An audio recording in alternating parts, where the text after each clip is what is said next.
सरपंच संतोष देशमुख हत्या प्रकरणासंदर्भातली बातमी आहे। मुख्य आरोपी सुदर्शन घुले आणि सुधीर सांगळे हे हत्येच्या घटनेनंतर गुजरातला गेलेले होते अशी धक्कादायक माहिती तपासात समोर आली आहे। या आरोपींनी तिथं 3 तारखेपर्यंत एका देवस्थानात मुक्काम केला, परंतु पैसे संपले त्यामुळे हे दोघेही पुण्यात आले होते। इथं एका व्यक्तीला भेटून पैसे घेण्यापूर्वीच स्थानिक गुन्हे शाखेने त्यांना बेड्या ठोकलेल्या आहेत। हे आरोपी 26 दिवस पोलिसांना गुंगारा कसा काय देत होते याची उकल पोलीस तपासात केली जाईल। एसआयटी प्रमुख उपमहानिरीक्षक बसवराज तेली यांनी या तिन्ही आरोपींची कसून चौकशी केली।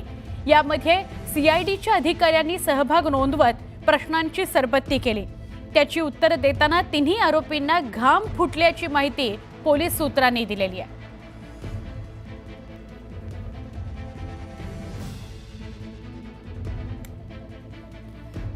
आमचे प्रतिनिधी सुरेश जाधव यांच्याशी आपण बोलूया।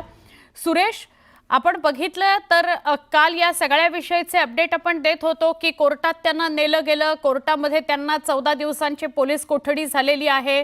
आता तपासात म्हणजे पहिल्याच काही तासांच्या तपासामध्ये काय समोर येत आहे?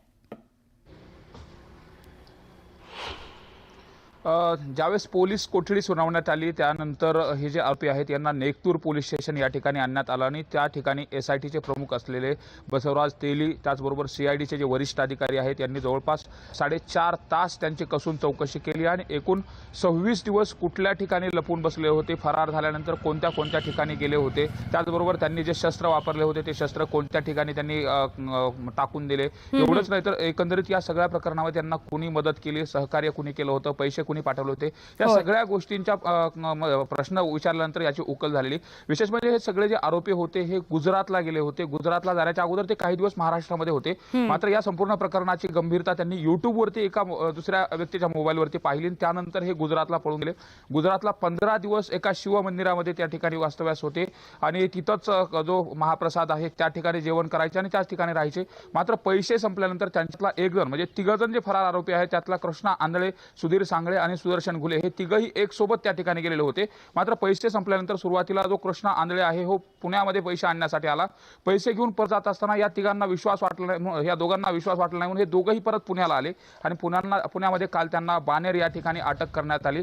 अटक केल्यानंतरचा हा सगळा काही घटनाक्रम आहे, या घटनाक्रम आता पोलीस तपासामध्ये समोर आलेला आहे। सीआयडीने जी चौकशी केली होती यामध्ये हत्येचं कोणतं कारण आहे, मूळ कारण काय आहे, या कारणाची देखील उकल होण्याच्या अनुषंगाने हे 2 आरोपी अत्यंत महत्त्वाचे आहेत। मात्र या तिघापैकी जो कृष्णा आंधळे हा एक जण आरोपी अद्याप फरार आहे। आता त्याच्या शोधासाठी यांच्याकडून जी चौकशी करण्यात आली त्यामधून साहजिकच त्याला देखील अटकेच्या अनुषंगाने कारवाई केली जाणार आहे। मात्र आता संतोष देशमुख हत्या प्रकरणाची उकल होण्याच्या दृष्टिकोनातून हे जे मुख्य आरोपी सुदर्शन घुले आहे याची साक्ष त्याचबरोबर याचा जबाब देणे अत्यंत महत्त्वाचं आहे।